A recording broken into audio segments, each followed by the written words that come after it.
ಅಕ್ರಮವಾಗಿ ಅರಣ್ಯ ಪ್ರದೇಶಕ್ಕೆ ಪ್ರವೇಶ ಮಾಡಿದ್ರೆ ಅರಣ್ಯಾಧಿಕಾರಿಗಳು ಗುಂಡೊಡೆಯುವಂತ ಅಧಿಕಾರ ಈಗಲೂ ಕೂಡ ಇದೆ, ಅದೇನು ತೆಗೆದಾಕಿಲ್ಲ.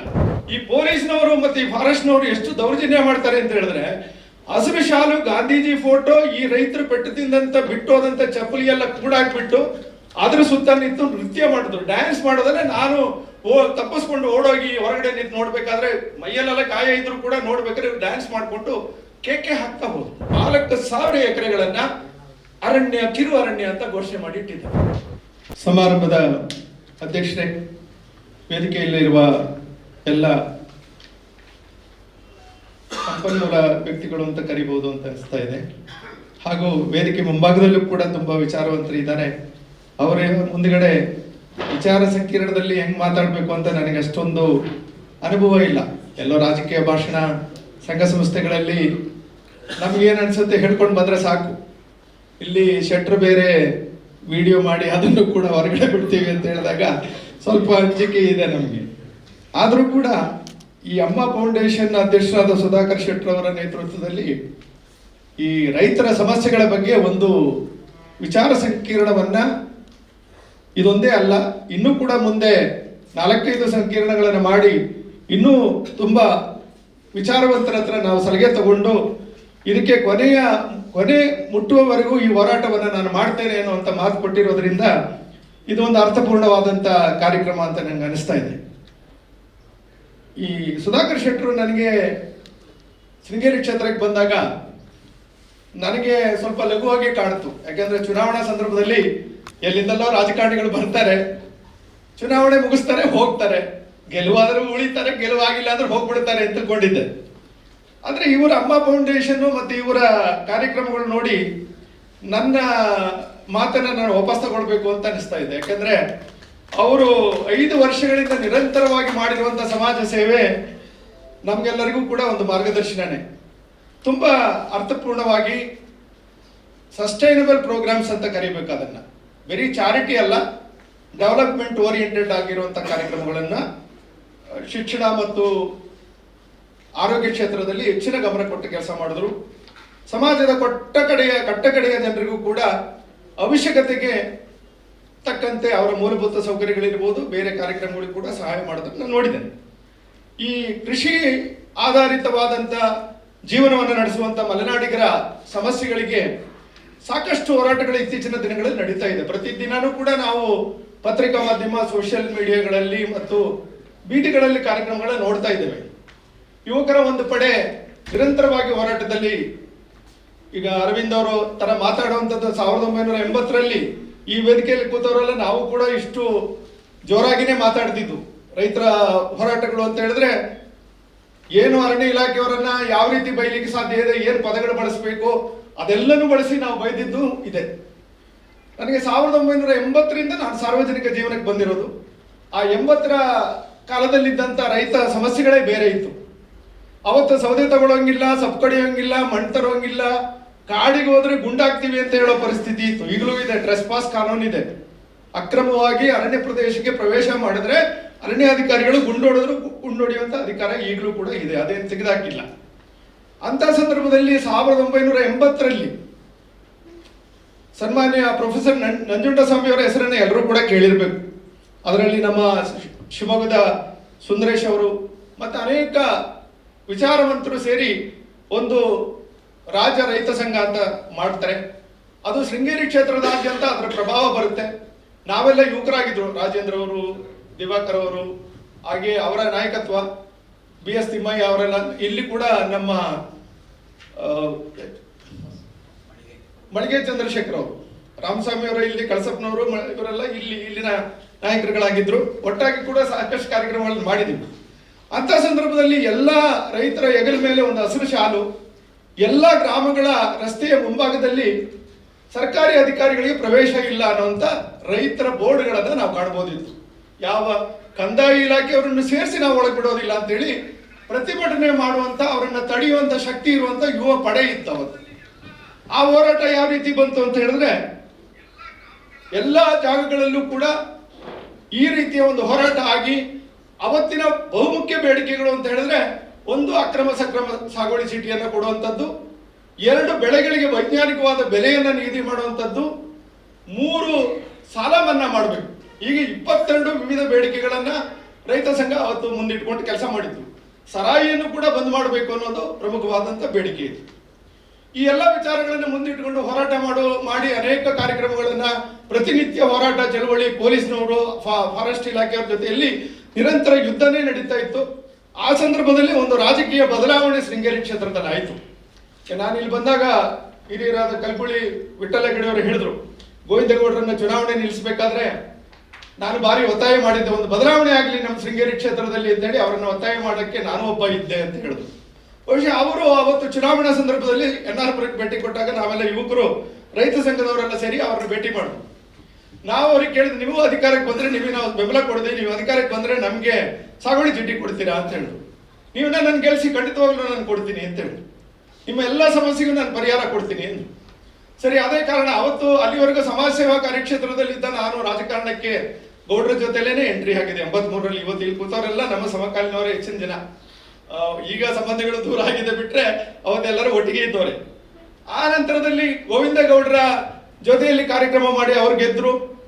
ಮಲೆನಾಡಿನ ಸಮಸ್ಯೆಗಳನ್ನ ಬಗೆಹರಿಸಬೇಕು ಅನ್ನುವಂತ ತುಂಬಾ ಆಸಕ್ತಿ ಇದ್ದಂತ ನಾಯಕರವರು, ಸರಳ ಮತ್ತು ಸಜ್ಜನ ಕೂಡ ಇದ್ರು.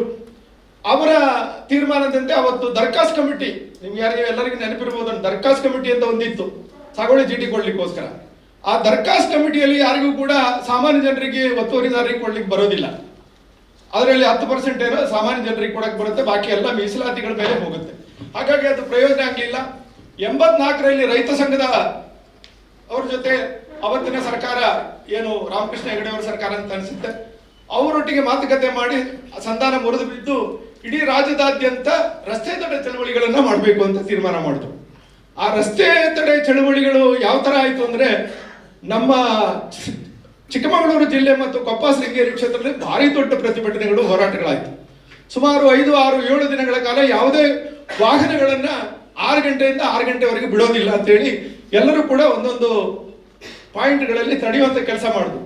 ಅವತ್ತೊಂದಷ್ಟು ಖಾಸಗಿ ವಾಹನಗಳು, 4-5 ಕಾರುಗಳು ಬಿಟ್ರೆ ಯಾವುದೇ ಮಲೆನಾಡಿನಲ್ಲಿ ಗಾಡಿಗಳೇನು ಓಡಾಡ್ತಿರ್ಲಿಲ್ಲ. ಆದ್ರೂ ಕೂಡ ಅವ್ರನ್ನ ತಡೆದು ನಿಲ್ಲಿಸೋ ಕೆಲಸ ನಾವು ಮಾಡಿದ್ವಿ.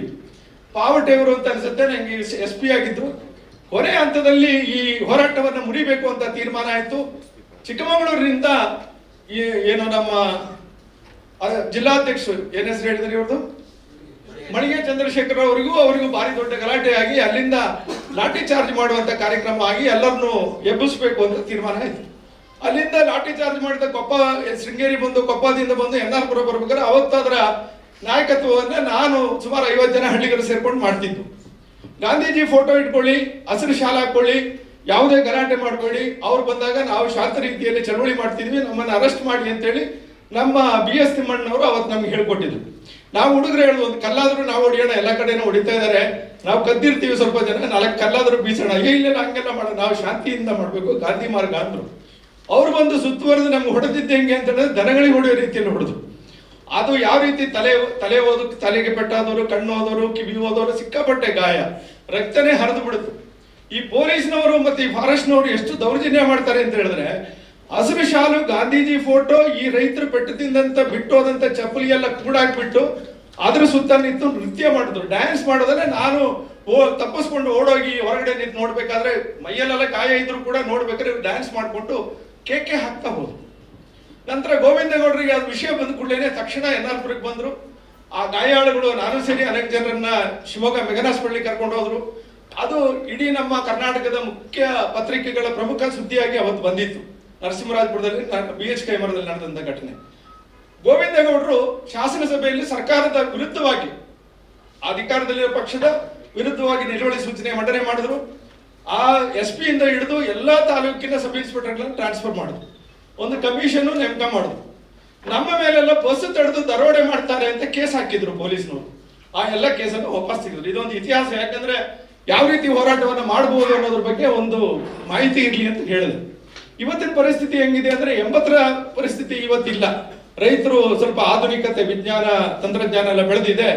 ರೈತರೆಲ್ಲ ಆಧುನಿಕರಾಗಿದ್ದಾರೆ. ಸ್ವಲ್ಪ ಕಾರು, ವೆಹಿಕಲ್ ಎಲ್ಲ ಇಟ್ಕೊಂಡಿದ್ದಾರೆ, ಸ್ಮಾರ್ಟ್ ಫೋನ್ ಇದೆ, ಮನೆ ಪ್ಯಾಂಟ್ ಶರ್ಟ್ ಎಲ್ಲ ಚೆನ್ನಾಗಿದೆ. ಆ ರೀತಿಯಲ್ಲಿರೋ ರೈತರು, ಅಡಿಕೆ ತೋಟ ಇದೆ. ಏನು ಆಹಾರ ಬೆಳೆ ಮುಖ್ಯವಾಗಿದ್ದಂತ ಮಲೆನಾಡಲ್ಲಿ ಇವತ್ತು ನಾಣ್ಯ ಬೆಳೆ ಅಥವಾ ಅಡಿಕೆ ತೋಟ, ಕಾಫಿ ಅದು ಇದೆಲ್ಲ ಬೆಳೆಯುವಂಥದ್ದು ಇವತ್ತು ಕಾಣ್ತಾ ಇದ್ವಿ. ಈ ಪರಿಸ್ಥಿತಿಯಲ್ಲಿ ಬದಲಾವಣೆ ಆಗಿದೆ, ಆದರೆ ಸಮಸ್ಯೆಗಳಿಗೆ ಪರಿಹಾರ ಆಗಿದೆಯಾ ಅಂತ ಕೇಳಿದ್ರೆ 100ಕ್ಕೆ 100 ಇಲ್ಲ.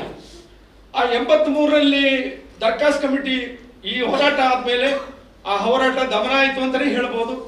ಆನಂತರ ಸರ್ಕಾರ ಅದ್ರ ಮೇಲೆ ಚಿಂತನೆ ಮಾಡಿನೇ ಈ 1985ರಲ್ಲಿ 2ನೇ ಬಾರಿ ಗೋವಿಂದೇಗೌಡರು ಆಯ್ಕೆ ಆದಾಗ ಈ ದರ್ಖಾಸ್ ಕಮಿಟಿಯ ಬದಲು ಒತ್ತುವರಿ ಸಮಿತಿಯನ್ನು ನೇಮಕ ಮಾಡಿದ್ರು. ಆ ಒತ್ತುವರಿ ಸಮಿತಿಯಲ್ಲಿ ನಾನು ಕೂಡ ದರ್ಖಾಸ್ ಕಮಿಟಿಯಲ್ಲಿ ಒತ್ತುವರಿ ಸಮಿತಿಯಲ್ಲಿ ಗೋವಿಂದೇಗೌಡರು ಇದ್ದ, ರಾಮಸ್ವಾಮಿಯವರು ಇದ್ರು ಅಂತ ಕಾಣುತ್ತೆ, ಅವರು ಕೂಡ ಇದ್ದವ್ರೆ. ಅವಾಗ ಅಲ್ಲಿ ಒಂದು ಕಂಡೀಷನ್ ಇದೆ, ಯಾವುದೇ ಒತ್ತುವರಿ ಸಮಿತಿ ಕೂಡ ಅರಣ್ಯ ವಲಯ ಅಧಿಕಾರಿಗಳು ಅದಕ್ಕೆ ಸದಸ್ಯರಾಗಿರ್ತಾರೆ. ಅವರು ಅಲ್ಲಿ ಬಂದು ಈ ಸಾಗುವಳಿ ಚೀಟಿಯನ್ನು, ಒರಿಜಿನಲ್ ಸಾಗುವಳಿ ಚೀಟಿಯನ್ನು ಕೊಡಬೇಕಾದ್ರೆ ಈ ರೈತನ ಜಾಗದಲ್ಲಿರುವಂತಹ ಮರವನ್ನ ಕಡಿತಲೆ ಮಾಡಿ ತೆಗೆದುಕೊಂಡು ಹೋದ್ಮೇಲೆ ಅವ್ರು NOC ಅಂತ ಕೊಟ್ಟ ಮೇಲೆ ಆ ಜಾಗಕ್ಕೆ ಸಾಗುವಳಿ ಚೀಟಿ ಕೊಡಿ ಅಂತ ಹೇಳಿ ಇವ್ರಿಗೆ ಕಳಿಸಿದ್ರೆ ಯಾವ ಫೈಲು ವಾಪಸ್, ಕಡತನ ವಾಪಸ್ ಬರೋದಿಲ್ಲ ಫಾರೆಸ್ಟ್ನವರಿಗೆ. ಹಾಗಾಗಿ ಗೋವಿಂದೇಗೌಡರು ಏನು ತೀರ್ಮಾನ ಮಾಡಿದ್ರೆ, ಇದಾಗೋದಿಲ್ಲ, ರೈತರ ಕೈಲಿ ಒಂದು 20 ರೂಪಾಯಿ ಚಾಪಾಕಾಯದಲ್ಲಿ ಬರ್ಸ್ಕೊಳ್ಳಿ, ನನ್ನ ಜಾಗದಲ್ಲಿ ಇಷ್ಟು ಮರ ಇದೆ, ಈ ಮರನ ನಾನು ಉಳಿಸಿ ಬೆಳೆಸಿ ನಿಮಗೆ ವಾಪಸ್ ನೀವು ಯಾವ ಬೇಕಾದ್ರೆ ಕಟ್ಕೊಂಡು ಹೋಗಿ ಅಂತ, ಅಲ್ಲಿ ತನಕ ನಾನು ಉಳಿಸ್ಕೊಡ್ತೀನಿ ಅಂತ ಬರ್ಕೊಡಿ ಅಂತ ಹೇಳಿ. ಹಾಗೆ ಬರ್ಕೊಟ್ಟು ಹೆಚ್ಚು ಕಡಿಮೆ ಒಂದು 1000 ಜನರಿಗೆ ಅವತ್ತು ಶೃಂಗೇರಿ ಕ್ಷೇತ್ರದಲ್ಲಿ, ವಿಶೇಷವಾಗಿ ನರಸಿಂಹರಾಜಪುರದ ತುಂಬಾ ಜನರಿಗೆ ಸಾಗುವಳಿ ಚೀಟಿ ಕೊಟ್ಟರು. ಇವತ್ತು ಆ ಸಾಗುವಳಿ ಚೀಟಿ ಕೊಟ್ಟಿರೋದು ಏನಾಗಿದೆ ಅಂತ ಹೇಳಲಿಕ್ಕೋಸ್ಕರ ನಾನು ಈ ಕಥೆ ಹೇಳಿದೆ. ಆನಂತರ ಇದೇ ರೀತಿ ಮನೆದಳ, ಇವತ್ತು ಇವರೆಲ್ಲ ಹೇಳಿದ್ರು ಮನೆದಳನ ಇವತ್ತು ಯಾರಿಗೂ ಕೂಡ ಕೊಡೋದಿಲ್ಲ. ನೀವು ನೋಡಿದ್ದೀರಾ 94C ಮಾಡಿದ್ರು ಒಂದಷ್ಟು ಜನಕ್ಕೆ. ಇತ್ತೀಚಿನ ವರ್ಷದಲ್ಲಿ ಜೀವರಾಜ್ ಅವರು ಇದ್ದಾಗ ಸ್ವಲ್ಪ ಜನರಿಗೆ ಕೊಟ್ಟರು, ನಂತರದಲ್ಲಿ ಏನೋ ಕೊಡ್ಲಿಕ್ಕೆ ಸಾಧ್ಯ ಇಲ್ಲ. ರಾಜೇಗೌಡರು ಏನೋ ಸ್ವಲ್ಪ ಕೊಟ್ಟಿರಬಹುದು, ಈಗಂತೂ ಏನೂ ಕೊಡ್ಲಿಕ್ಕೆ ಸಾಧ್ಯ ಆಗ್ತಾ ಇಲ್ಲ. ಈಗ ರಾಜೇಗೌಡರು ಏನು ಕೊಡಕ್ ಆಗ್ತಾ ಇಲ್ಲ, ಯಾವ ಶಾಸಕರು ಏನು ಕೆಲಸ ಮಾಡ್ಲಿಕ್ಕೆ ಮಲೆನಾಡಿನಲ್ಲಿ ಅರಣ್ಯ ಇಲಾಖೆಯವರು ಎಲ್ಲದಕ್ಕೂ ಅಡ್ಡಿ ಮಾಡ್ತಾರೆ ಅಂತ ಹೇಳುವಂತ ಪರಿಸ್ಥಿತಿಯಲ್ಲಿ ಇವತ್ತು ನಾವಿದ್ದೇವೆ. ಈ ಸಾಗುವಳಿ ಚೀಟಿ ಕೊಟ್ಟಿರುವಂತ ಜಾಗಗಳ ಒಂದು ಉದಾಹರಣೆ ನಾನು ಹೇಳ್ತೇನೆ. 1975-86ರಿಂದ ಅವರ ಅಧಿಕಾರಾವಧಿಯೊಳಗೆ ಕೊಟ್ಟಿದ್ದು. ನಂತರ UK ಶಾಮಣ್ಣವರು, DB ಚಂದ್ರೇಗೌಡರು, ಜೀವರಾಜ್ ಅವರು, ರಾಜೇಗೌಡರು ಕೂಡ ಮೊದಲನೇ ಅವಧಿಗೆ ಒಂದಷ್ಟು ಕೊಟ್ಟರು. ಇದರಲ್ಲಿ ಒಂದು ಉದಾಹರಣೆ ಏನು ಅಂತ ಹೇಳಿದ್ರೆ, ಈಗ ನೀವೆಲ್ಲ ಹೇಳಿದ್ರು ಅನೇಕ ಅರಣ್ಯಗಳ ಹೆಸರು ನೀವು ಕೇಳಿರ್ಬೋದು, ಆದ್ರೆ ಈ ಮೈಸೂರು ರಾಜರ ಅರಣ್ಯ ಅಂತ ಯಾರು ಕೇಳಿರ್ಲಿಕ್ಕೆ ಇಲ್ಲ ಅಂತ ನಂಗೆ ಅನ್ಸುತ್ತೆ. ಮೈಸೂರು ರಾಜರದ ಒಂದು ಅರಣ್ಯ ನಮ್ಮ ಶೃಂಗೇರಿ ಕ್ಷೇತ್ರದಲ್ಲೂ ಇದೆ. 1900ರಿಂದ 1930ರವರೆಗಿನ ಆದೇಶದ ಕೆಲವು ತುಣುಕುಗಳು ನನಗೆ ಸಿಕ್ಕಿದೆ. ಆದರೆ ಇವರ ವೆಬ್ಸೈಟ್ ಅಲ್ಲಿ ಹುಡುಕಿದ್ರೆ ಏನು ಸಿಗೋದಿಲ್ಲ. ಅರಣ್ಯ ಇಲಾಖೆ ವೆಬ್ಸೈಟ್ ಅಲ್ಲಿ ಇದು ಯಾವ ಮಾಹಿತಿನೂ ನಮಗೆ ಕೊಡೋದಿಲ್ಲ. ಅವ್ರು ಏನ್ ಹೇಳ್ತಾರೆ ಅಂದ್ರೆ, ನೀವು ನೇರ ಕೊಪ್ಪ ಡಿವಿಷನ್ DFO ಕೇಳಿ, ಇಲ್ಲ ವಲಯ ಅರಣ್ಯಾಧಿಕಾರಿಗಳಿಗೆ ಕೇಳಿ ಅಂತಾರೆ. ಈ ಮಾಹಿತಿ ತಗೊಂಡಾಗ ನನ್ನ ಊರು ಶಿರಗಳಲ್ಲಿ ಗ್ರಾಮ ಸುಮಾರು 454 ಎಕರೆ ಭೂಮಿ, ಒಂದು ಸರ್ವೆ ನಂಬರ್ 177ರಲ್ಲಿದೆ. ಈ 177ರಲ್ಲಿ ಹೆಚ್ಚು ಕಡಿಮೆ 150 ಎಕರೆ ಸಾಗುವಳಿ ಚೀಟಿ ಕೊಟ್ಟಿದ್ದಾರೆ. ಇನ್ನೊಂದಷ್ಟು ಸಾಗುವಳಿ ಚೀಟಿ ಪ್ರೋಸೆಸ್ ಅಲ್ಲಿ ಇದೆ. ಇದು ಕಂದಾಯ ಭೂಮಿ. ಇದರಲ್ಲಿ ಏನ್ ತೋರಿಸುತ್ತೆ ಪಾಣಿ ಒಳಗೆ ಅಂದ್ರೆ, ಇದನ್ನ ಗೋಮಾಳ ಅಂತ ತೋರಿಸುತ್ತೆ. ಆಕಾರ ಬಂದು ಕೂಡ ಆಗಿದೆ. 454 ಎಕರೆ ಇದೆ. ಈ ನಂತರದಲ್ಲಿ ಇದನ್ನ ನಾವು ಈಗ ಪಕ್ಕಾ ಪೋರ್ಟ್ ಮಾಡ್ಲಿಕ್ಕೋಸ್ಕರ ತಾಲೂಕು ಆಫೀಸಿಂದ ಸುಮಾರು 55 ಜನರ ಕಡತವನ್ನ ಅರಣ್ಯ ಇಲಾಖೆಗೆ ಕಳಿಸಿದ್ದಾರೆ. ಇವರೇನು ಮಾಡಿದ್ದಾರೆ ಅಂದ್ರೆ, 1930ರ ಆದೇಶದಲ್ಲಿ ಶಿರಗಳ ಈ 177 ಸರ್ವೆ ನಂಬರು ಶಿರಗಳಲ್ಲೇ ಕಿರು ಅರಣ್ಯ ಅಂತ ಘೋಷಣೆ ಮಾಡಿದ್ದಾರೆ. ಈಗ ನಮ್ಮ ಜಾಗದಲ್ಲಿ ನಿಮ್ಗೆ ಸಾಗುವಳಿ ಚೀಟಿ ಕೊಡಕ್ಕೆ ಹೇಳಿದ್ದು ಯಾರು? ಆದ್ರೆ ಇದು ಇಂಡೀಕರಣ ಆಗ್ಲಿಲ್ಲ. 2008ರಲ್ಲಿ ಒಬ್ಬರು ಅಂಕರಾಜ್ ಅಂತೇಳಿ ಮತ್ತೊಂದು ಜಯ ಅಂತೇಳಿ ಒಬ್ರು ಫಾರೆಸ್ಟ್ ಮತ್ತು ಒಂದು ತಾಲೂಕು ತಹಸೀಲ್ದಾರ್ ಕೂತ್ಕೊಂಡು ಇದನ್ನೆಲ್ಲ ಎಲ್ಲಿಂದನೋ ಮೈಸೂರು ಗೆಜೆಟ್ ನೋಟಿಫಿಕೇಶನ್ ತಗೊಂಬಂದು ಈ ಎಲ್ಲವನ್ನೂ ಕೂಡ ಸುಮಾರು 4000 ಎಕರೆ, ನಾನೊಂದು ಉದಾಹರಣೆ ಹೇಳಿದ್ದು, 4000 ಎಕರೆಗಳನ್ನ ಅರಣ್ಯ, ಕಿರು ಅರಣ್ಯ ಅಂತ ಘೋಷಣೆ ಮಾಡಿ ಇಟ್ಟಿದ್ದಾರೆ. ಅರಣ್ಯ ಇಲಾಖೆ ನಕಾಶೆಯನ್ನು ತೆಗೆದು ನಾವು ಹೋಗಿ ಕೇಳಿದ್ರೆ, ನೋಡಪ್ಪ ನಮ್ಮ ನಕಾಶೆ ಒಳಗೆ ಹಿಂಗಿದೆ, ನಿಮ್ದು ತಾಲೂಕು ಆಫೀಸ್ ನಮಗೆ ಸಂಬಂಧ ಇಲ್ಲ, ನಾವು ಕೊಡೋದಿಲ್ಲ, ನಮ್ಮ ಜಾಗದಲ್ಲಿ ಕೊಟ್ಟಿರೋದು ಇದು ಯಾವುದು ನಿಮಗೆ ಮಂಜೂರು ಮಾಡಲ್ಲ, ಇದು ಕೊಟ್ಟಿರೋದು ತಪ್ಪು, ಇದನ್ನ ನಾವು ರದ್ದುಪಡಿಸಿ ವ್ಯಾಪಾರ ಮಾಡೋಂಗಿಲ್ಲ, ಯಾವುದೇ ಅಭಿವೃದ್ಧಿ ಕಾಮಗಾರಿಗಳಿಗೆ ನೀವು ಸರ್ಕಾರದಿಂದ ನಾವು ಅನುಮತಿ ಕೇಳಬೇಕಾದ್ರೆ ಈಗ ಅರಣ್ಯ ಇಲಾಖೆ ಅನುಮತಿ ತಗೊಂಬನ್ನಿ ಅಂತ ಕೇಳುವಂತ ಪರಿಸ್ಥಿತಿ ಬಂದಿದೆ. ಅಲ್ಲಿಗೆ ನಾವು ಇಷ್ಟು ಹೋರಾಟ ಮಾಡಿ ಗೋವಿಂದೇಗೌಡರು ಮಾಡಿಕೊಟ್ಟಂತ ಅಥವಾ ಆಗಿನ ಮುಂದಿನ ಶಾಸಕರುಗಳು ಮಾಡಿಕೊಟ್ಟಂತ ಯಾವುದೇ ಸಾಗುವಳಿ ಚೀಟಿ ಕೂಡ ಇವತ್ತು ಅಸಿಂಧು ಆಗುವಂತ ಪರಿಸ್ಥಿತಿಯಲ್ಲಿದೆ. ಇದ್ರ ಬಗ್ಗೆ ಯಾವ್ದಾದ್ರು ಸಾಮಾನ್ಯ ಜನರಿಗೆ ಕೇಳಿದ್ರೆ ಅವರು ಅಡಿಕೆ ತೋಟ ಮಾಡ್ಕೊಂಡಿದ್ದಾರೆ, ಮನೆ ಕಟ್ಕೊಂಡಿದ್ದಾರೆ, ಮಕ್ಕಳೆಲ್ಲ ಓದಿ ವಿದ್ಯಾವಂತರಾಗಿದ್ದಾರೆ, ಇನ್ನೇನಪ್ಪ ನಮ್ಗೇನ್ ಸಮಸ್ಯೆ ಇಲ್ಲ, ಯಾಕೆ ಅರಣ್ಯ ಹೋರಾಟ ಮಾಡ್ತಾರೆ ಅನ್ನೋ ಮಟ್ಟಕ್ಕೆ ತಾತ್ಸಾರದಿಂದ ಇವತ್ತು ಮಲೆನಾಡಿನಲ್ಲಿ ಜನ ಸೇರೋದೇ ಇಲ್ಲ. ಮೊದಲಾಗಿದ್ರೆ ಅರಣ್ಯ ಇಲಾಖೆಯವರು ತೊಂದರೆ ಕೊಡ್ತಾರೆ, ಬನ್ನಿ ಅಂದ್ರೆ ಬರ್ತಿದ್ರು. ಇವತ್ತು ಬರಲಿ, ಇವರಿಗೆ ಕೆಲಸ ಇಲ್ಲ, ರಾಜಕಾರಣಿಗಳಿಗೆ ಬೇರೆ ಕೆಲಸ ಇಲ್ಲ, ಒಂದು ಎಲೆಕ್ಷನ್ ಬರ್ತಾ ಇದೆ, ಅದಕ್ಕೆ ಈಗಲೇ ನಮ್ಮನ್ನು ಎದುರಿಸ್ತಾ ಇದ್ದಾರೆ ಅನ್ನುವಂಥ ಮಟ್ಟಕ್ಕೂ ಅರಣ್ಯ ಜನ ಇವತ್ತು ಆತರ ಯೋಚನೆ ಮಾಡೋ ಮಟ್ಟದಲ್ಲೂ ಇದ್ದಾರೆ. ಇದರ ಸಂಪೂರ್ಣವಾದ ಮಾಹಿತಿ ಅವರಿಗೆ ಇಲ್ಲ. ಹಾಗಾಗಿ ನಾವು ಆಲೋಚನೆ ಮಾಡಬೇಕು ಎಲ್ಲ ರೀತಿಯಲ್ಲೂ ಕೂಡ. ಈ 4-1 ನೋಟಿಫಿಕೇಶನ್ ಕಥೆನೂ ಇಷ್ಟೇನೆ. ಈ 4-1 ನೋಟಿಫಿಕೇಶನ್ ಅಲ್ಲಿ ಕೂಡ ಒಂದು ಪದ ಇದೆ, ಯಾವುದೇ ಒತ್ತುವರಿ ಜಾಗವನ್ನು ಹೊರತುಪಡಿಸಿ ಉಳಿದ ಜಾಗವನ್ನು 4-1 ನೋಟಿಫಿಕೇಶನ್ ಮಾಡಬೇಕು ಅಂತ. ನನಗನ್ಸುತ್ತೆ ಇದು ಗೋಪಾಲಕೃಷ್ಣ DC ಅವರು ಯಾವುದೋ ಒಂದು ಚೀಮಾರಿ ಹಾಕಿಸ್ಕೊಂಡ್ರು ವಿಧಾನ ಪರಿಷತ್ತಿನಲ್ಲಿ ಅಂತ ಅನ್ಸುತ್ತೆ. ಆ ಸಿಟ್ಟಿಗೆ ಬಂದು ಇಲ್ಲಿರೋ ಒಂದು ಚಿಕ್ಕಮಗಳೂರು ಜಿಲ್ಲೆ 1,60,000 ಹೆಕ್ಟೇರ್ ಜಾಗನ 4-1 ನೋಟಿಫಿಕೇಶನ್ ಮಾಡಿದ್ರು. ಅದು ಮಾಡ್ಬೇಕಾದ್ರೆ ಕಾರಣ ಏನು? ಈ ಹಸಿರು ಪೀಠದ ಒಂದು ಆದೇಶ ಇದೆ. ಅದರಲ್ಲಿ ಏನ್ ಹೇಳ್ತಾರೆ ಅಂತ ಹೇಳಿದ್ರೆ, 1 ಎಕರೆಯಲ್ಲಿ 5 ಮರಕ್ಕಿಂತಲೂ ಜಾಸ್ತಿ ಅಂತ ಕಾಣುತ್ತೆ. ಹೆಗ್ಡೆ ಅವ್ರಿಗೆ ಗೊತ್ತಿರ್ಬೇಕು ನಿರ್ದಿಷ್ಟವಾಗಿ. 5 ಮರ 6 ಮರಕ್ಕಿಂತ ಜಾಸ್ತಿ ಇದ್ರೆ ಅದು ಯಾವುದೇ ಜಾಗ ಆದ್ರೂ, ಕಂದಾಯ ಭೂಮಿ ಆಗ್ಲಿ, ಗೋಮಾಳ ಆಗ್ಲಿ, ಸಪ್ಪಿನ ಬೆಟ್ಟ ಆಗ್ಲಿ, ಖಾಸಗಿ ಜಾಗ ಆದ್ರೂ ಪರವಾಗಿಲ್ಲ, ನೀವು ಅದನ್ನು ಅರಣ್ಯ ಅಂತ ಘೋಷಣೆ ಮಾಡಿ ಅಂತ. ಈ ಅಧಿಕಾರ ಕೊಟ್ಟವರು ಯಾರು? ಅದನ್ನ ಯಾರು ಪ್ರಶ್ನೆ ಮಾಡಲಿಲ್ಲ. ಒಬ್ಬ DC ಅವರಿಗೆ ಕೊಟ್ಟಂತ ಅಧಿಕಾರ. ಇದನ್ನ ಪ್ರಶ್ನೆ ಮಾಡಕ್ಕೆ ನಮ್ಮ ಹತ್ರ ಅವತ್ತು ಯಾರು ಇರ್ಲಿಲ್ವಾ? ಇವತ್ತು ಯಾರು ಇಲ್ಲ. ಆ ಅರಣ್ಯನ ಇವತ್ತು ಈ ಅಧಿಕಾರನ ಉಪಯೋಗಿಸಿಕೊಂಡು DC ಅವರು 4-1 ನೋಟಿಫಿಕೇಶನ್ ಮಾಡಿರೋದು. ಇವತ್ತು 17 ಆಗಿದೆ. ಸೆಟಲ್ಮೆಂಟ್ ಆಫೀಸರ್ ನೇಮಕ ಮಾಡಿದ್ರು. ಅರಣ್ಯ ಇರೋದು ಇಲ್ಲಿ ಶೃಂಗೇರಿ, ಕೊಪ್ಪ, ಎನ್ನಾರಪುರ, ಬಾಳೆಹೊನ್ನೂರು, ಚಿಕ್ಕಮಗಳೂರು, ಮೂಡಿಗೆರೆ ಈ ಭಾಗದಲ್ಲಿ. ಸೆಟಲ್ಮೆಂಟ್ ಆಫೀಸರ್ ಅಲ್ಲೇ ಕೂತ್ಕೊಂಡ್ರು. ಕಡೂರು, ತರೀಕೆರೆ, ಕಡೂರು. ಕಡೂರಲ್ಲಿ ಇದ್ದಿದ್ದು ಇತ್ತೀಚೆಗೆ ರಾಜಗೌಡರೇನೋ ಹಠ ಮಾಡಿದಕ್ಕೇನೋ ಅಲ್ಲಿ ಬಂದು ಕೂತಿಯಾರೇನಪ್ಪ ಗೊತ್ತಿಲ್ಲ. ಕಡೂರಲ್ಲಿ ಕೂತ್ಕೊಂಡ್ರು. ಯಾವ ರೈತರಿಗೂ ಏನೂ ಸಂಪರ್ಕ ಮಾಡಲಿಲ್ಲ. ಸ್ಥಳ ಪರಿಶೀಲನೆ ಮಾಡಿ ಫಿಸಿಕಲ್ ವೆರಿಫಿಕೇಶನ್ ಮಾಡ್ಬೇಕು. ಅವರು ಯಾವುದು ಒತ್ತುವರಿ ಇದೆಯಾ ಅದನ್ನು ಹೊರತುಪಡಿಸಿ ಮಾಡಿದೀರಾ ಅಂತ ನೋಡ್ಬೇಕಾದವರು ಅರಣ್ಯ ಇಲಾಖೆಯವರು ಕೊಟ್ಟಿರೋ ವರದಿನ ಅದೇ ತರ ಅಂಗೀಕರಿಸಿ ಅದನ್ನ 4-1 ನೋಟಿಫಿಕೇಶನ್ 17 ಮಾಡಿ ಅರಣ್ಯ ಈಗ ಇಲ್ಲಿ ಹೇಳಿದ್ರು ಅರಣ್ಯ ಅಂತ ಘೋಷಣೆ ಮಾಡಿ ಆಯ್ತು ಅಂತ. ಆಗೋಯ್ತಾ? 17 ಆಗೋಯ್ತು. ಇನ್ನು ನಮಗೆ ಅದು ಆಗೋದ್ರಲ್ಲಿ ಇತ್ತು ಅಂತ ತಿಳ್ಕೊಂಡಿದ್ದೆ, ಆಗೋಗಿದೆ. ಈ ಬಫರ್ ಝೋನ್ ನಿಮ್ಗೆ ಗೊತ್ತಿದೆ.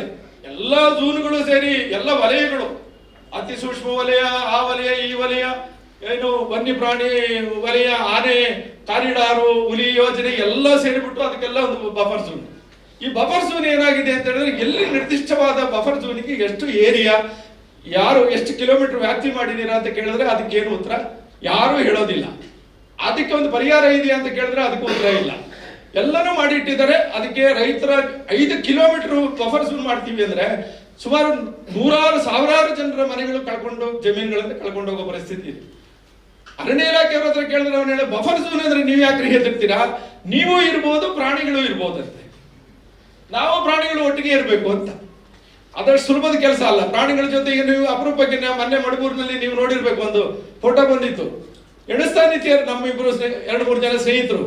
ಅವ್ರ ಪಕ್ಕದಲ್ಲಿ ಈ ಆನೆಗಳು ಹೋಗ್ತಾ ಇದೆ. 1, 2, 3, 17, 18, 19 ಆದ್ರೂ ಒಂದು ಹಿಂಡು ಆನೆ ರೈತರ ಜಮೀನಿಗೆ ಹೋಗ್ತಾ ಇರೋದು. ಏನು ಉಳಿಯುತ್ತೆ ರೈತರ ಜಮೀನು ಅಂತ ಲೆಕ್ಕ ಹಾಕಿ. ಹಾಗಾಗಿ ಬಫರ್ ಝೋನ್ಗಳನ್ನ ಏನ್ ಮಾಡಬಹುದು, ಇದಕ್ಕೆ ಪರಿಹಾರ ಮಾರ್ಗ. ಇನ್ನೊಂದು, ನೀವು ಇತ್ತೀಚೆಗೆ ಬಂದಂತ ಹೊಸ ಕಾನೂನು, ಪಟ್ಟಣ ಪಂಚಾಯಿತಿ ವ್ಯಾಪ್ತಿಯಿಂದ 5 ಕಿಲೋಮೀಟರ್ ಹಸಿರು ವಲಯ ಅಂತ ಮಾಡಿದ್ದಾರೆ. ಇದು ನಿಮ್ ಗಮನಕ್ಕೆ ಬಂದಿದೆ ಗೊತ್ತಿಲ್ಲ ನನಗೆ. ಹಸಿರು ಪಟ್ಟಿ, ಗ್ರೀನ್ ಬೆಲ್ಟ್ ಅಂತ ಮಾಡಿದ್ದಾರೆ. ಇದು ಬೆಂಗಳೂರಿಗೆ ಗ್ರೀನ್ ಬೆಲ್ಟ್ ಮಾಡಬೇಕು. ನಾವು ಪಟ್ಟಣ ಪಂಚಾಯಿತಿ ನಮ್ಮ ಕೊಪ್ಪಕ್ಕೆ 5 ಕಿಲೋಮೀಟರ್ ಹಸಿರು ಪಟ್ಟಿ ಮಾಡಿದ್ರೆ ನಾವು ಇನ್ನೇನು ಅಭಿವೃದ್ಧಿ ಕೆಲಸ ಮಾಡೋಕ್ಕಾಗುತ್ತೆ? ವಾಸ ಮಾಡಕ್ಕೆ ಸಾಧ್ಯ ಉಂಟು? ಇದೀಗ ಹೊಸದಾಗಿ ಬಂದಿದೆ. 5 ಕಿಲೋಮೀಟರ್ ಮಾಡಿದ್ದಾರೆ. ರೇಡಿಯಲ್ ಡಿಸ್ಟೆನ್ಸ್ ಇದು. ಮತ್ತೆ ಈಗ ನಡ್ಕೊಂಡ್ ಬರೋದಲ್ಲ, ಕೈಮರ ಸುತ್ತಿ ಏನಾದ್ರೆ ಈ ಕಡೆ ಬರೋದಲ್ಲ, ನೇರ ಬಂದ್ಬಿಡುತ್ತೆ ಅಳತೆ. ಆ ತರದ ಒಂದು ಕಾನೂನು ಮಾಡಿಟ್ಟಿದ್ದಾರೆ. ಇದನ್ನ ಅರ್ಥ ಮಾಡ್ಕೊಬೇಕು. ಎಲ್ಲ ಕಾನೂನುಗಳು ಬಂದ ಮೇಲೆ ಇನ್ನು ರೈತರಿಗೆ ಉಳಿಲಿಕ್ಕೆ ಏನ್ ಮಾರ್ಗ ಇದೆ? ಹೋರಾಟ ಮಾಡೋಣ ಅಂತ ಹೇಳಿದ್ರೆ ಸೀಮಿತವಾದ ಒಂದು ಸಂಘಟನೆ, ಎಲ್ಲ ಒಂದಷ್ಟು ಜನ ನಾವು ಪಕ್ಷ, ಪಾರ್ಟಿ, ಆ ಸಂಘಟನೆ, ಈ ಸಂಘಟನೆ, ಈ ತರ ಭೇದ ಭಾವಗಳು ನಮ್ಮಲ್ಲೂ ಇದೆ. ಎಲ್ಲರೂ ಒಟ್ಟಾಗಿ ಮಾಡ್ಲಿಕ್ಕೆ ಅನೇಕ ಕಾರಣಗಳು, ಅಡೆತಡೆಗಳು ಬರ್ಬೋದು. ಕೇಂದ್ರ ಸರ್ಕಾರ ರಾಜ್ಯ ಸರ್ಕಾರದ ಮೇಲೆ ಬೊಟ್ಟು ಮಾಡಬಹುದು, ರಾಜ್ಯ ಸರ್ಕಾರ ಕೇಂದ್ರ ಸರ್ಕಾರದ ಮೇಲೆ ಹೇಳ್ಬೋದು. ಆದ್ರೆ ರೈತರ ಸಮಸ್ಯೆಗೆ ಪರಿಹಾರನ ಹುಡುಕ್ಬೇಕು ಅಂದ್ರೆ ನಾವೆಲ್ಲ ಒಟ್ಟಾಗಿ ಈ ಸಮಸ್ಯೆನ ಅರ್ಥ ಮಾಡ್ಕೊಂಡಿರೋದು. ನಾನು ಈ ಮಂಗಗಳ ಬಗ್ಗೆ ಎಲ್ಲ ಹೇಳಿದಾಗ ನಂಗೆ ಆಶ್ಚರ್ಯ ಆಗುತ್ತೆ. ನನ್ನ ಮನೆ ಒಳಗೆ ಸಮೇತ ಮಂಗ ಬರುತ್ತೆ. ಮೊದಲು ತೆಂಗಿನಕಾಯಿ ಕೀಳ್ತಿರ್ಲಿಲ್ಲ, ಈ ತೆಂಗಿನಕಾಯಿನೂ ಬಿಡಲ್ಲ, ಏನೂ ಬಿಡಲ್ಲ. ಅದು 1000 ಮಂಗಗಳ ಹಿಂಡೆ. ಇನ್ನು ನಾವು ಕದ್ದು ಮುಚ್ಚಿ ಒಂದು ಗುಂಡಾರಿಸ್ತೀವಿ, ಮುಗೀತು. ಗುಂಡಾರಿಸಿದ್ರು ಕೂಡ ಅದೆಲ್ಲಾದ್ರೂ ಗೊತ್ತಾಯ್ತು ಅಂದ್ರೆ ಹೇಳಕತ್ತೀವಿ ನಮ್ಗೆ.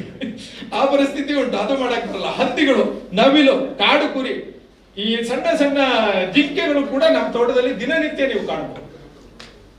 ದಿನನಿತ್ಯ ಇದೆ. ನವಿಲುಗಳಂತೂ ಹಿಂಡಾಗಿ ಬಂದು ಹೋಗುತ್ತೆ, ಏನು ಮಾಡೋಂಗಿಲ್ಲ, ಬರ್ಲಿ, ಏನು ತೊಂದರೆ ಇಲ್ಲ. ಈ ಆಹಾರ ಸರಪಳಿ ಅಂತ ಒಂದು ಸಿದ್ಧಾಂತ ಇದೆ. ನಾವೆಲ್ಲ ಚಿಕ್ಕ ವಯಸ್ಸಲ್ಲಿ ಶಾಲೆಗಳಲ್ಲಿ ಓದಿದ್ದು ಒಂದು ಪ್ರಾಣಿಯನ್ನು ತಿಂದು ಬದುಕೋದು ಅಂತೇಳಿ. ಈ ಆಹಾರ ಸರಪಳಿಯ ಮಿತಿ ಇವತ್ತೇನಾಗಿದೆ, ಈ ಸಸ್ಯಾಹಾರಿ ಪ್ರಾಣಿಗಳು ಸಿಕ್ಕಾಪಟ್ಟೆ ಜಾಸ್ತಿ ಆದ್ರೆ ಇಡೀ ಕಾಡಿನ ನಾಶ ಆಗುತ್ತೆ. ಅದ್ರ ಬಗ್ಗೆ ನೀವು ಅಧ್ಯಯನ ಮಾಡಿ ಗೊತ್ತಾಗುತ್ತೆ ನಿಮ್ಗೆ. ಯಾಕಂದ್ರೆ ಆನೆನ ಯಾವ ಪ್ರಾಣಿ ಹಿಡಿದು ತಿನ್ನೋದಿಲ್ಲ, ಅದು ಸತ್ತತಿ ಇವ್ರು ಹೇಳ್ದಂಗೆ 1000ಕ್ಕಿಂತ ಜಾಸ್ತಿ ಆಗಿದೆ, ಈಗ 1000 ಗಟ್ಟಲೆ ಆಗಿದೆ. ಅದು ಇನ್ನೂ ಒಂದು 10 ವರ್ಷ ಬಿಟ್ರೆ ಇನ್ನೂ ಸಿಕ್ಕಾಪಟ್ಟೆ ಬೆಳೆಯುತ್ತೆ. ಈಗ ಅಲ್ಲಿ ಕಾಡಲ್ಲಿ ಏನೋ ಆಹಾರ ಸಿಗಲ್ಲ, ಅದು ಊರಿಗೆ ಬರುತ್ತೆ, ಊರು ಬಿಟ್ಟು ಮತ್ತೆ ಇನ್ನು ಪಟ್ಟಣಕ್ಕೂ ಹೋಗ್ಬೋದು. ಹಾಗಾಗಿ ಇದಕ್ಕೆ ಪರಿಹಾರ ಹುಡ್ಕೋದು ಅಂದ್ರೆ ಏನು, ನಾನು ಒಂದು 2-3 ವಿಷಯಗಳನ್ನ 1 ನಿಮಿಷ ಟೈಮ್ ತಗೊಂಡು ಮಾತಾಡ್ಬಿಡ್ತೀನಿ. ಒಂದು ನನಗೆ ಅನ್ಸುತ್ತೆ,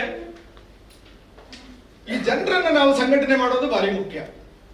ಈ ಸಮಸ್ಯೆಗಳನ್ನ ಜನರಿಗೆ ಅರ್ಥ ಮಾಡಿ ಒಂದು ಗ್ರಾಮೀಣ ಮಟ್ಟದಲ್ಲಿ ಒಂದು ಜನರ ಒಂದು ಜಾಗೃತಿ ಮೂಡಿರುವಂತ ಒಂದು ಗುಂಪನ್ನ, ಅಲ್ಲಿ ಒಂದು ಅರಣ್ಯ ಸಮಿತಿಗಳನ್ನ ನಾವು ರಚನೆ ಮಾಡಬೇಕು. ಅರಣ್ಯ ವಿರೋಧವಾದಂತ ಒಂದು ಸಮಿತಿಗಳನ್ನ ರಚನೆ ಮಾಡಿದಾಗ ಅವರ ಮುಖಾಂತರ ನಾವು ಹೋರಾಟಕ್ಕೆ ಹೋಗಿ, ಬೇಸಿಲ್ಲ ನಮ್ಗೆ ಇಲ್ಲ ಅಂದ್ರೆ ನಾವು ಮೈ ಕಟ್ಟಿ ಕರೆದ್ರೆ ಯಾರು ಬರಕ್ ರೆಡಿ ಇಲ್ಲ. ಯಾಕಂದ್ರೆ ಜನರನ್ನ ನಾವು ಸಮಿತಿಗಳನ್ನ ರಚನೆ ಮಾಡಬೇಕು. ಎರಡನೇದು, ಭೂಮಿಗಳನ್ನ ಏನು ಜನವಸತಿ ಪ್ರದೇಶಗಳು ಮತ್ತು ಕೃಷಿ ಭೂಮಿಗಳನ್ನು ಹೊರತುಪಡಿಸಿ ಏನೇನು 4-1 ನೋಟಿಫಿಕೇಶನ್ ಮಾಡಿದ್ದಾರೆ, 1930ರ ಮೈಸೂರು ಅರಣ್ಯ ಏನಿದೆ, ಎಲ್ಲ ಅರಣ್ಯವೂ ಕೂಡ ಇವತ್ತೇನು ಜನ ವಾಸ ಇದ್ದಾರೆ, ಸಾಗುವಳಿ ಚೀಟಿ ಕೊಟ್ಟಿದ್ದಾರೆ, ಹೊರತುಪಡಿಸಿ ಅವರು ಉಳಿದಿದ್ದ ಜಾಗನೇ ಡಿಕ್ಲೇರ್ ಮಾಡ್ಕೊಂಡ್ವಿ. ಇನ್ನು 3ನೇದೇನೆ, ಈಗ ಏನ್ ಮಾಡ್ಬೋದು ಅಂತ ಹೇಳಿದ್ರೆ, ಗ್ರೀನ್ ಬೆಲ್ಟ್ ಯೋಜನೆಯನ್ನ ನಮ್ಮ ಪಟ್ಟಣ ಪಂಚಾಯಿತಿ ವ್ಯಾಪ್ತಿಯಲ್ಲಿ ಗ್ರೀನ್ ಬೆಲ್ಟ್ ಯೋಜನೆ ಅವಶ್ಯಕತೆ ಇಲ್ಲ, ಅದನ್ನ ರದ್ದು ಮಾಡಬೇಕು ಅಂತ. ಅರಣ್ಯ ಹಕ್ಕು ಕಾಯ್ದೆಯಲ್ಲಿ 75 ವರ್ಷಕ್ಕೆ ಸಾಮಾನ್ಯ ಜನರಿಗೆ ವಾಸ ದೃಢೀಕರಣ ಪತ್ರ ಕೊಟ್ಟರೆ ಸಾಗುವಳಿ ಚೀಟಿ, ಅವರು ಅರಣ್ಯ ಹಕ್ಕು ಪತ್ರ ಕೊಡ್ತಾರೆ.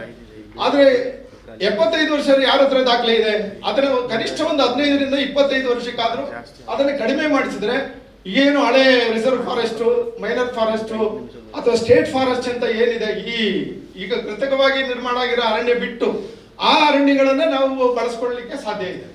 ಅದರಲ್ಲಿ ವಾಸ ಇರುವಂತ ಸಾಮಾನ್ಯ ಜನರಿಗೂ ಕೂಡ ಒಂದು ಹಕ್ಕುಪತ್ರ ಸಿಗುತ್ತೆ. ಹಾಗೆ ಕಾಫಿ ತೋಟದ ಏನು 25 ಎಕರೆನ ಲೀಸಿ ಕೊಡ್ತಾರೆ ಅಂತ ಏನು ಹೇಳಿದ್ದಾರೆ, ರಬ್ಬರ್, ಅಡಿಕೆ, ಕಾಳುಮೆಣಸು, ಇತರೆ ಏನು ಬೆಳೆಗಳನ್ನ ರೈತರು ಬೆಳೆದಿದ್ದಾರೆ ಅದನ್ನು ಕೂಡ ಅರಣ್ಯಗಳಲ್ಲಿ ಇದ್ರೆ ಅದನ್ನ ಲೀಸಿ ಕೊಡುವಂತ ವ್ಯವಸ್ಥೆ ಮಾಡಬಹುದು. ಇದು ಸರ್ಕಾರ ನನಗೆ ಅಂತ ಸುಲಭವಾಗಿ ಮಾಡುವಂತ ಕೆಲಸ. ಮಂಗಗಳನ್ನ ಏನ್ ಮಾಡೋದು ಅಂತ ಕೇಳಿದ್ರೆ, ಏನ್ ಮಾಡೋದು, ಗಾಡಿ ತಗೊಂಡೋಗ್ಬಿಟ್ರು ಮತ್ತೆ ವಾಪಸ್ ಬರುತ್ತೆ ಅಂತಾರೆ. ಇದನ್ನೆಲ್ಲ ಏನ್ ಮಾಡೋದು ಅಂತ ಹೇಳಿದ್ರೆ, ನೀವು ಹೇಳ್ದಂಗೆ ಇವ್ರು ಯಾರೋ ಹೇಳಿದ್ರಲ್ಲ, ಅದಕ್ಕೆಲ್ಲ ಏನ್ ಪರಿಹಾರ ಅಂದ್ರೆ ನಾವು ಹಳ್ಳಿಯವರೇ ಅದಕ್ಕೆಲ್ಲ ಪರಿಹಾರ ಕಂಡುಹಿಡಿಬೇಕು. ಇದಕ್ಕೆಲ್ಲ ಕಾನೂನನ್ನ ಎದುರ್ಕೊಂಡಿದ್ರೆ ನಾವು ಬದುಕಲಿಕ್ಕೆ ಆಗಲ್ಲ. ಈ ಆನೆ ಸಾಯಿಸೋದು 5-6 ಜನ ಈಗಾಗಲೇ 12 ಸತ್ತೋದು, ಅವತ್ತು ಭಾರಿ ದೊಡ್ಡ ಸಂಖ್ಯೆಯಲ್ಲಿ ಜನ ಸೇರಿದ್ರು. ಸಂಘಟಿತರಾಗಿರೋದು ಒಂದು ಇಶ್ಯೂ ಮೇಲೆ ಸಂಘಟಿತರಾದವ್ರನ್ನ ಇಟ್ಕೊಂಡು ಕೆಲಸ ಮಾಡೋಕ್ಕಾಗಲ್ಲ.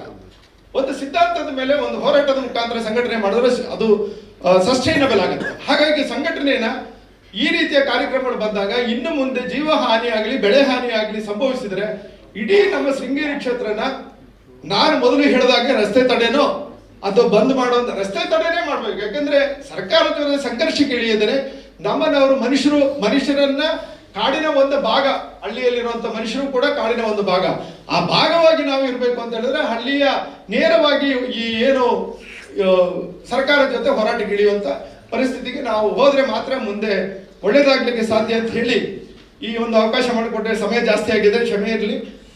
ಜಾಸ್ತಿ ಮಾತಾಡ್ಲಿಕ್ಕೆ ತುಂಬಾ 45 ವರ್ಷಗಳ ಅನುಭವ ಇರೋದ್ರಿಂದ ಸಮಸ್ಯೆ ಆಯ್ತು. ಶೆಟ್ರು 8 ನಿಮಿಷ ಮಾತಾಡಿ ಅಂದ್ರು, ನಾನು ಅದನ್ನ ಸ್ವಲ್ಪ ಸಂಕ್ಷಿಪ್ತವಾಗಿ ಬರ್ಕೊಂಡ್ ಬಂದಿದ್ದೆ, ಅದನ್ನ ಕೊಟ್ಟೋಗ್ತೀನಿ. ಹಾಗಾಗಿ ತಮ್ಗೆಲ್ಲರಿಗೂ ಕೂಡ ವಂದಿಸಿ ನಾನು ಮಾತನ್ನು ಮುಗಿಸ್ತೀನಿ. ಈ ರೀತಿಯ ಇನ್ನಷ್ಟು ವಿಡಿಯೋಗಳು ನಿಮಗೆ ಸಿಗಬೇಕೇ? ಹಾಗಾದ್ರೆ ಈಗಲೇ ನ್ಯೂಸ್ ಮಲ್ನಾಡ್ ಚಾನೆಲ್ನ ಸಬ್ಸ್ಕ್ರೈಬ್ ಆಗಿ, ಕೆಳಗಿರೋ ಸಬ್ಸ್ಕ್ರೈಬ್ ಬಟನ್ ಮೇಲೆ ಕ್ಲಿಕ್ ಮಾಡಿ ಉಚಿತವಾಗಿ ಸಬ್ಸ್ಕ್ರೈಬ್ ಆಗಿ. ನಿಮ್ಮ ಒಂದೊಂದು ಸಬ್ಸ್ಕ್ರೈಬ್ ಕೂಡ ನಮಗೆ ಬೆಂಬಲ, ಸ್ಫೂರ್ತಿ.